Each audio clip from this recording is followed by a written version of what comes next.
नवरात्रों के दिनों में दादी और बंदर माता के भक्तों के लिए प्रसाद बना रहे होते हैं। प्रसाद तैयार होने के बाद दादी मंदिर में चली जाती है। तभी चुपचाप वहां एक चुड़ैल आ जाती है और माता के प्रसाद में जहर मिला देती है।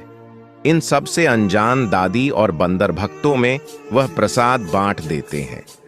प्रसाद खाते ही सारे भक्त मूर्छित हो जाते हैं। यह देखकर दादी और बंदर रोने लगते हैं। तभी विनायक जी वहां आ जाते हैं और दादी को चुप कराते हैं।